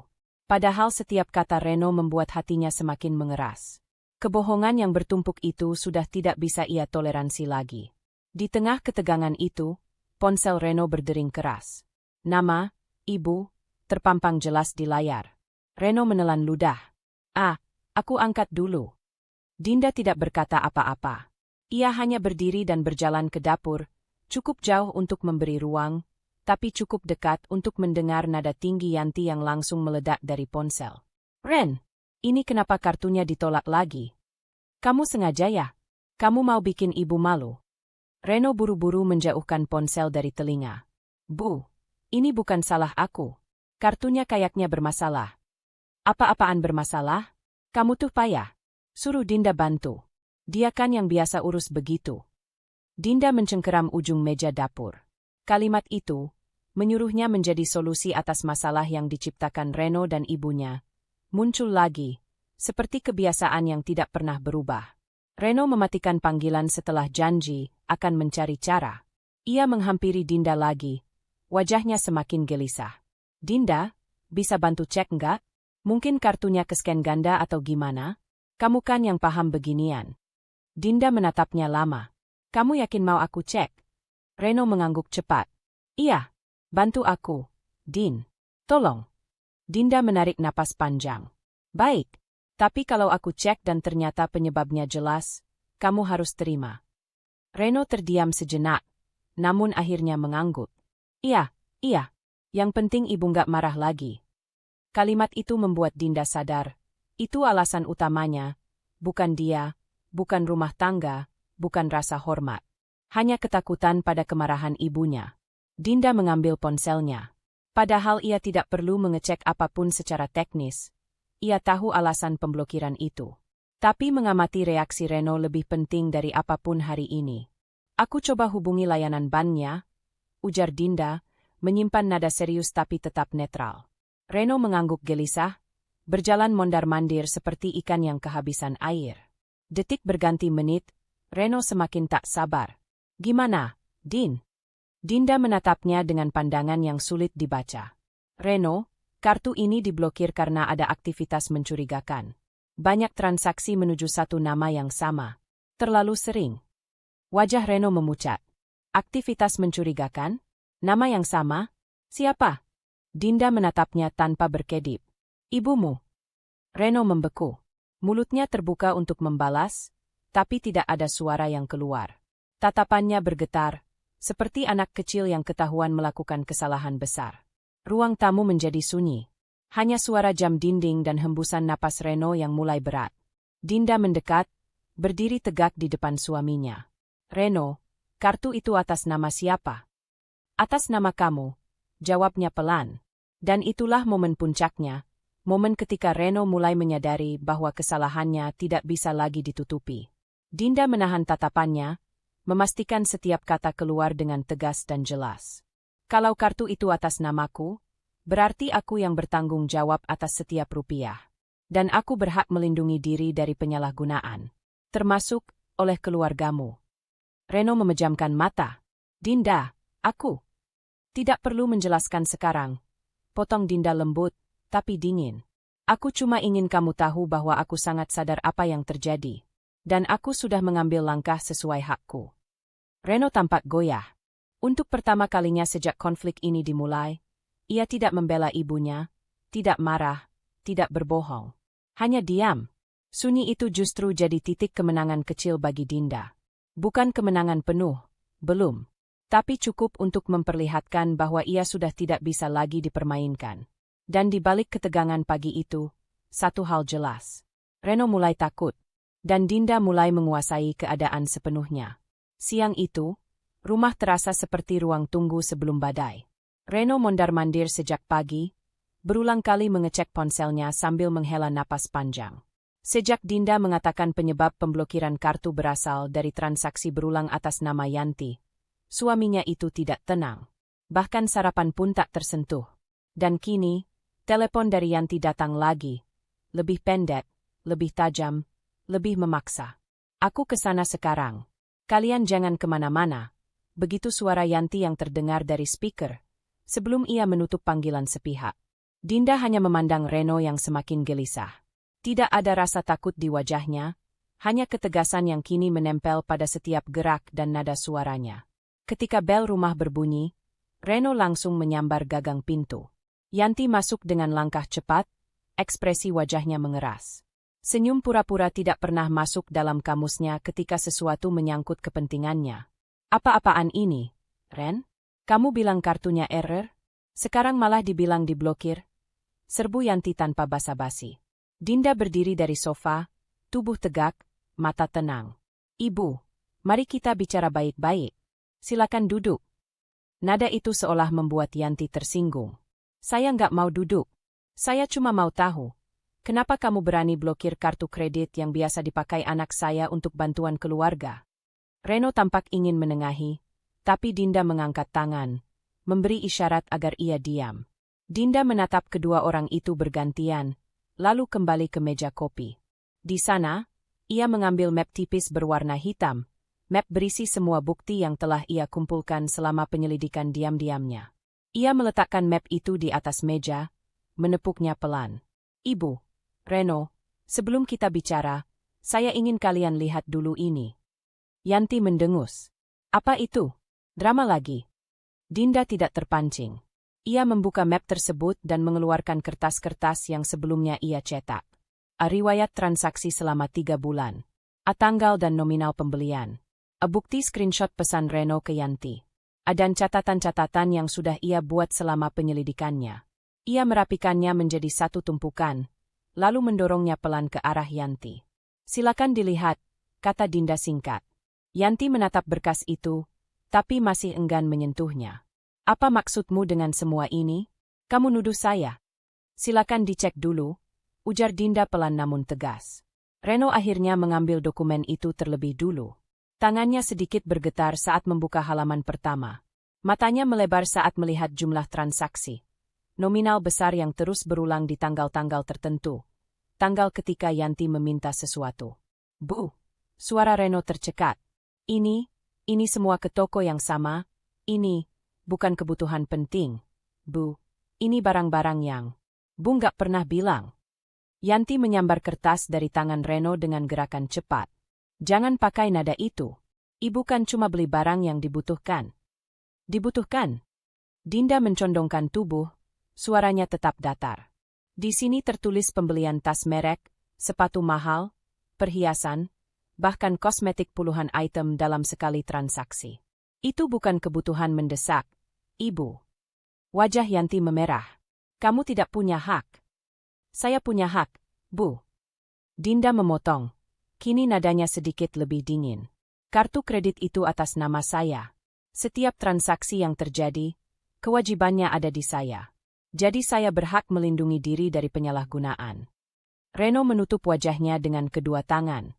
Dinda melihat gelagat itu, campuran malu, takut, dan penyesalan.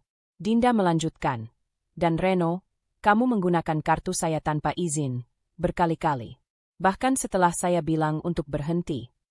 Reno menatap Dinda, suaranya hampir berbisik. "Dinda, aku cuma nggak mau ibu kesulitan." "Kesulitan?" Dinda mengulang dengan nada datar. "Atau kamu takut dimarahi?" Reno gugup. Yanti langsung menyambar, menutupi pembelaan diri anaknya. "Kalau dia takut sama saya, itu karena dia menghormati saya." "Tidak, Ibu." Dinda balas menatap tanpa menurunkan pandangan. "Itu bukan hormat. Itu tekanan." Keheningan tiba-tiba turun. Yanti terpaku. Wajahnya seperti tidak percaya ada yang berani berbicara begitu padanya. Dinda mengambil kertas terakhir, bukti paling konkret. Riwayat pemblokiran yang menunjukkan penyebabnya adalah aktivitas mencurigakan dari penggunaan repetitif oleh pihak yang sama. Ia meletakkannya tepat di depan Yanti. "Ibu, ini bukti bank. Mereka mendeteksi penyalahgunaan oleh pengguna yang tidak berwenang. Itu sebabnya kartu diblokir. Bukan karena kesalahan sistem, bukan karena saya ingin memutus bantuan, tapi karena transaksi yang ibu lakukan terlalu mencurigakan untuk bank." Reno mengusap wajahnya. "Bu, tolong lihat ini." Tetapi Yanti justru melempar kertas itu ke meja. "Kalian memang kompak mau mempermalukan saya. Kamu, Ren, kamu mau istrimu ngatur hidupmu terus." "Bu, cukup." Suara Reno naik sedikit. Dinda terkejut. Ini pertama kalinya ia mendengar Reno membentak ibunya. "Ibu nggak bisa terus-terusan begini. Kartu itu bukan punya kita." Yanti terdiam, terkejut, namun masih tidak mau kalah. "Jadi kamu pilih dia daripada ibumu sendiri?" Reno memejamkan mata. "Ini bukan soal memilih. Ini soal salah dan benar." Dinda menatap keduanya, lalu berdiri tegak. "Mulai hari ini, saya menetapkan satu aturan jelas. Tidak ada lagi penggunaan kartu saya tanpa izin. Tidak ada lagi transfer diam-diam. Tidak ada lagi tekanan keluarga." Kata-kata itu keluar dengan jelas, lembut, tapi tak bisa dibantah. Yanti menatap Dinda tajam, tetapi tidak membalas. Reno hanya tertunduk, menahan napas panjang. Dinda menutup map itu, lalu berkata dengan nada yang mengakhiri segalanya. "Saya sudah cukup diam. Sekarang saya mengambil kembali kendali." Dan untuk pertama kalinya sejak konflik ini dimulai, ruang itu dipenuhi kesadaran bahwa dinamika rumah tangga telah berubah, sepenuhnya dalam kendali Dinda. Sejak konfrontasi siang itu, rumah terasa jauh lebih sunyi. Seperti dinding-dindingnya masih menyimpan gema pertengkaran antara Reno dan Yanti, tetapi kini semuanya mereda, digantikan oleh ketegangan yang tak lagi meledak, hanya mengendap dalam udara. Dinda duduk di meja makan sambil membuka laptop, mengatur ulang data pengeluaran rumah yang selama berbulan-bulan tercerabut kendalinya. Reno berdiri beberapa langkah di belakangnya. Diam, sesekali menggeser posisi kaki seolah mencari keberanian untuk bicara. Dinda tidak menoleh dulu. Ia ingin Reno melihat bahwa hidupnya tidak berhenti hanya karena keributan. Ia tetap bergerak. Ia tetap mengatur. Kendali itu miliknya, dan ia tidak akan melepaskannya lagi. Aku mau bicara. Akhirnya Reno berkata, suaranya pelan. Silakan, jawab Dinda tanpa menutup laptop. Reno menarik kursi dan duduk. Tatapannya gelisah, seperti seseorang yang tengah memikirkan kalimat benar tetapi tidak yakin berani mengucapkannya. Aku minta maaf. Dinda mengetik beberapa baris angka sebelum menutup layar. Untuk yang mana? Tanyanya halus tetapi tegas. Reno terdiam sejenak. Untuk semuanya. Untuk nyuri kartu kreditmu. Untuk bohong. Untuk nurut aja sama ibu tanpa mikir panjang. Aku bikin kamu repot. Dinda menautkan jari-jari di atas meja. Aku bukan repot, Ren. Aku dirugikan. Kata itu, dirugikan, seakan membuat Reno menelan sesuatu yang pahit. Ia menunduk lebih dalam. Dan lebih dari itu, lanjut Dinda, kamu membuatku merasa ruang aman di rumah ini hilang. Reno mengepalkan tangan, lalu mengendurkannya lagi. Aku tahu, dan aku mau berubah. Dinda mengamatinya beberapa detik. Dalam hatinya, ia tahu ucapan itu bisa jadi benar, atau hanya reaksi sementara. Tetapi satu hal yang ia yakini, perubahan tidak datang dari kata-kata. Perubahan datang dari aksi yang terus dilakukan. Dinda berdiri dan mengambil map hitam yang tadi ia simpan kembali dalam laci. Map berisi bukti-bukti penyalahgunaan kartu itu kini menjadi simbol fase baru. Ia meletakkannya di depan Reno. Kita buat aturan, katanya tenang. Reno mengangguk cepat. Apapun, aku ikut. Dinda membuka map itu dan mengeluarkan kertas kosong. Mulai hari ini, semua pengeluaran besar harus atas persetujuan bersama. Termasuk bantuan untuk ibu. Reno menelan ludah. Dinda, ibu bakal marah. Ibu sudah marah dari dulu, jawabnya tenang.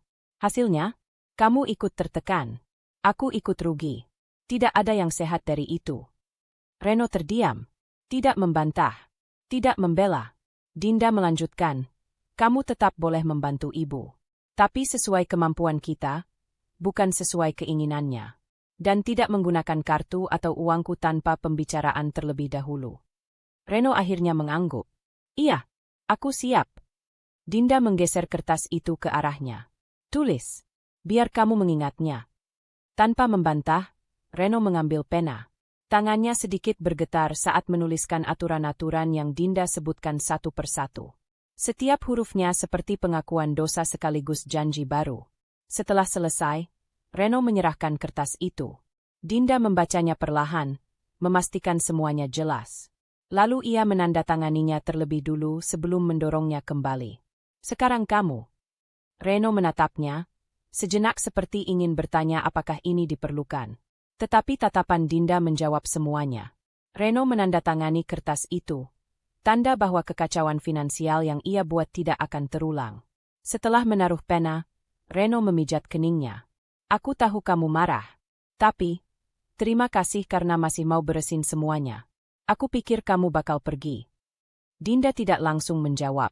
Ia merapikan map itu lagi, memasukkan lembar aturan ke dalam plastik pelindung. Aku tidak pergi. Tapi aku juga tidak mau menjadi korban lagi. Reno menunduk. Aku ngerti. Dinda berdiri, berjalan ke dapur untuk menyiapkan teh. Reno mengikuti dengan pandangan, tetapi tidak berani menyusul. Dinda sengaja membiarkan keheningan mengambil alih. Bukan untuk menghukum, tapi untuk menunjukkan bahwa dinamika rumah itu kini berubah. Tidak ada lagi keputusan sepihak dari Reno atau tekanan dari Yanti yang membuatnya mengecil. Semua kembali berada di tangan Dinda.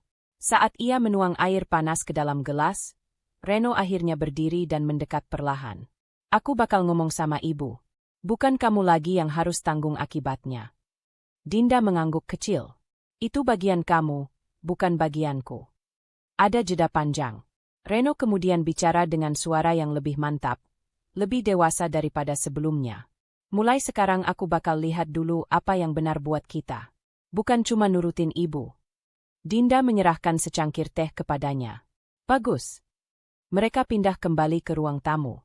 Tidak ada sentuhan dramatis, tidak ada pelukan emosional. Yang ada hanyalah dua orang dewasa yang akhirnya kembali membangun tatanan hidup yang sempat rusak. Dinda membuka laptop lagi dan menunjukkan tabel pengeluaran bulan depan. Ini rencana baru. Kita atur bersama. Reno duduk di sampingnya. Aku dengar. Dan untuk pertama kalinya dalam waktu lama, Dinda merasa duduk di posisi yang benar, posisi kendali. Bukan untuk mendominasi, tapi untuk memastikan hidupnya berjalan sesuai arah yang ia pilih. Bukan arah yang dipaksa orang lain. Pembalikan situasi itu belum sepenuhnya selesai, tetapi fondasinya sudah kokoh. Dan Dinda tahu, mulai hari itu, tidak ada lagi yang bisa meremehkan keputusan-keputusannya. Dia yang memegang kendali. Dan Reno tahu itu. Pagi itu dimulai tanpa suara langkah terburu-buru, tanpa getaran ponsel yang berulang dari Yanti, tanpa kecemasan yang menggantung di udara. Rumah terasa berbeda, lebih tenang, lebih teratur, seperti akhirnya menemukan ritme yang selama ini hilang. Dinda bangun lebih awal dan membuka jendela ruang tengah. Udara pagi masuk bersama sinar lembut yang menyinari meja makan. Tempat ia kini menaruh catatan finansial yang rapi dan jelas. Reno datang beberapa menit kemudian dengan rambut masih acak, tetapi wajahnya lebih tenang daripada hari-hari sebelumnya. Ia berhenti di ambang pintu, memperhatikan Dinda yang tengah menyusun jadwal pengeluaran minggu ini. Kamu udah bangun dari tadi? Tanyanya pelan. Lumayan. Jawab Dinda, tidak mengangkat suara, tetapi jelas terdengar. Reno berjalan mendekat. Tidak ada lagi gestur gugup. Kini ia bergerak dengan kesadaran baru bahwa perannya dalam rumah tangga telah berubah. Ia menarik kursi dan duduk di samping Dinda, memperhatikan tabel pengeluaran yang ia buat. Ini jadwal minggu ini, kata Dinda sambil menunjuk kolom demi kolom. Belanja bulanan, tagihan rumah, kebutuhan dapur, dan sisanya untuk dana cadangan. Reno mengangguk. Aku udah cek saldo rekeningku. Untuk minggu ini, aku bisa bantu di bagian tagihan listrik sama air. Dinda menatapnya sebentar, memastikan keputusan itu bukan reaksi sesaat. Kamu yakin bisa komit? Yakin, jawab Reno mantap. Aku udah hitung. Dan aku nggak pakai uang itu untuk hal lain. Dinda mengangguk pelan, merasa ada sesuatu yang berbeda dalam nada suaranya. Reno tidak lagi berbicara untuk menyenangkan atau menutupi kesalahan. Ia berbicara karena benar-benar ingin berperan. Setelah beberapa menit mengecek ulang data, Dinda menutup buku catatan dan mengambil segelas air. Terima kasih sudah mulai ikut menyusun semuanya. Reno tersenyum tipis. Harusnya dari dulu. Keheningan singkat menyusul, namun kali ini bukan keheningan menegangkan, lebih seperti ruang nyaman yang mulai tumbuh kembali antara mereka. Dinda merasakan dadanya tidak seberat dulu. Tidak ada lagi ketakutan akan kejutan transaksi. Tidak ada lagi kebohongan kecil yang menumpuk menjadi luka besar. Siang hari, mereka memutuskan membersihkan gudang belakang rumah. Biasanya, pekerjaan seperti ini dilakukan Dinda sendiri. Sementara Reno sibuk dengan hal lain atau pergi untuk memenuhi permintaan Yanti. Tapi hari ini berbeda. Reno datang membawa sarung tangan karet dan karung sampah.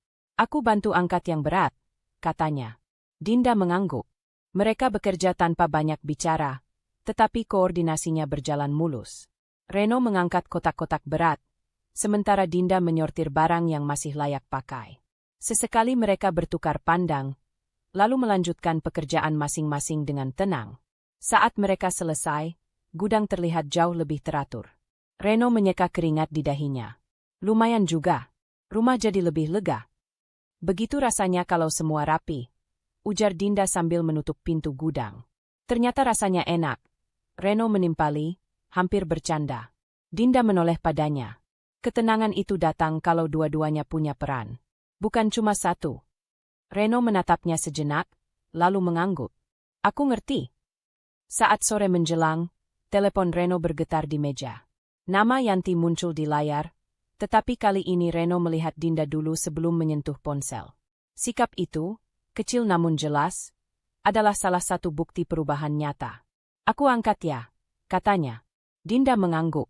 Percakapan berlangsung singkat. Suara Yanti terdengar meninggi dari kejauhan, tapi Reno menjawab pendek-pendek, tidak meninggikan suara, tidak mengikuti permainan emosi ibunya. Setelah beberapa menit, ia menutup telepon dan mengembuskan napas. Dia masih marah? Tanya Dinda. Masih. Reno mengakui. Ia duduk, mengusap tengkuknya. Tapi, aku bilang ke ibu kalau aku nggak bisa lagi nurutin semua permintaannya. Aku bilang kita punya aturan sekarang. Bagaimana reaksinya? Dia diam cukup lama. Terus bilang aku berubah karena kamu. Dinda menatapnya tenang. Dan? Aku jawab, aku berubah karena aku harus jadi lebih baik. Ada jeda singkat. Kali ini Dinda tidak menahan senyum kecil di sudut bibirnya. Bagus, ujarnya. Reno mengangkat bahu. Aku bakal pelan-pelan bikin ibu ngerti. Tapi aku tahu perubahan harus dimulai dari sini dulu. Dari rumah kita sendiri. Dinda mengangguk lagi. Ia tidak menuntut penyelesaian instan. Karena stabilitas bukan sesuatu yang muncul dalam sehari. Namun fondasinya jelas terlihat. Reno tidak lagi memposisikan dirinya di bawah bayang-bayang Yanti. Tidak ada lagi pembelaan buta. Tidak ada lagi tindakan sembunyi-sembunyi. Menjelang malam, mereka duduk di teras sambil menikmati udara. Lampu kecil menyala lembut, menciptakan suasana damai yang sudah lama tidak mereka rasakan. Dinda bersandar sebentar pada sandaran kursi.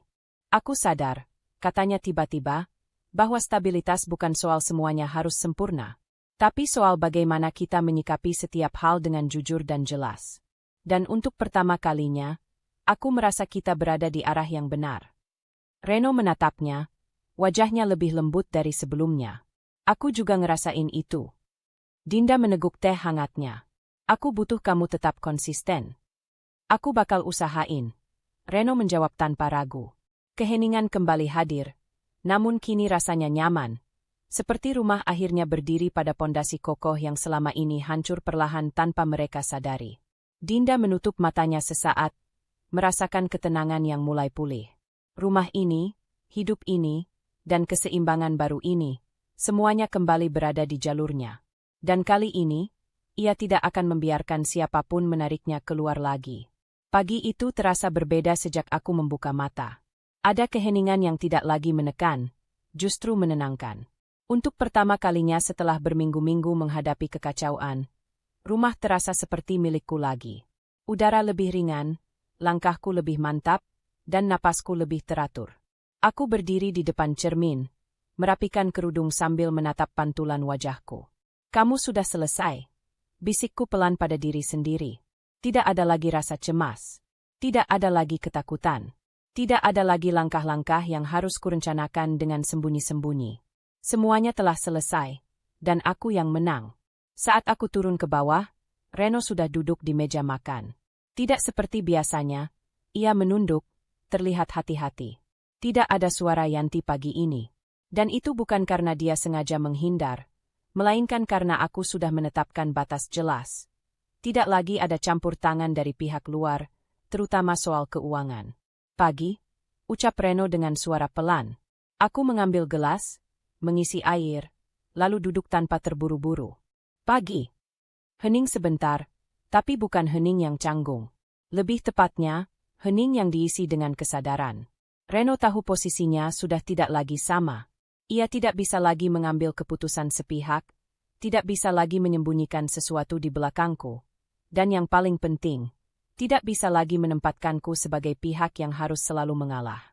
Aku sudah memikirkan semuanya, Reno akhirnya bicara. Dan, aku tahu semua ini salahku. Aku menatapnya, bukan dengan amarah, tapi dengan ketegasan yang sudah lama seharusnya aku gunakan. Kamu buat keputusan yang merusak rumah tangga kita, kataku. Bukan hanya soal uang, tapi soal kepercayaan. Reno mengangguk, pelan, nyaris pasrah. Aku tahu, dan aku siap memperbaikinya. Aku benar-benar belajar dari semua ini, Din. Nada suaranya lebih rendah, lebih hati-hati, lebih sadar. Bukan lagi defensif seperti dulu. Dan perubahan itu terjadi bukan karena aku berteriak, bukan karena aku memohon, tapi karena aku berdiri tegak, mengambil kembali kendali yang memang menjadi hakku. Semuanya sudah kembali seperti semula, lanjutku. Kartu kredit, rekening, dan akses keuangan. Tidak ada lagi yang bisa kamu sentuhkan tanpa sepengetahuanku. Aku ngerti, jawabnya cepat. Aku bangkit mengambil piring, mulai menata sarapan. Setiap gerakanku terasa mantap, stabil. Ada rasa puas dalam keberhasilan ini, bukan semata karena aku menang melawan mereka, tapi karena aku berhasil melindungi diriku sendiri dari permainan yang selama ini merugikan. Beberapa menit kemudian, Reno berdiri dan mendekat. Dinda, makasih karena kamu nggak ninggalin aku. Aku tersenyum kecil. Aku tetap di sini bukan karena kamu, tapi karena aku tahu apa yang pantas aku perjuangkan, termasuk diriku sendiri. Reno terdiam, lalu kembali duduk, dan sesuatu dalam sorot matanya berubah. Ada penghargaan yang tidak pernah benar-benar kulihat sebelumnya. Bukan karena ketakutan, tapi karena kesadaran. Setelah sarapan, aku duduk di ruang tamu sambil membuka catatan keuangan yang kini sudah rapi. Tidak ada lagi pengeluaran misterius. Tidak ada transaksi tiba-tiba. Tidak ada suara ketus dari Yanti menuntut ini itu. Tidak ada lagi kekacauan. Rumah ini, akhirnya kembali menjadi tempatku bernapas. Aku menutup buku catatan itu dan bersandar. Rasanya seperti baru melewati badai besar, dan kini berdiri di tanah yang lebih kokoh dari sebelumnya.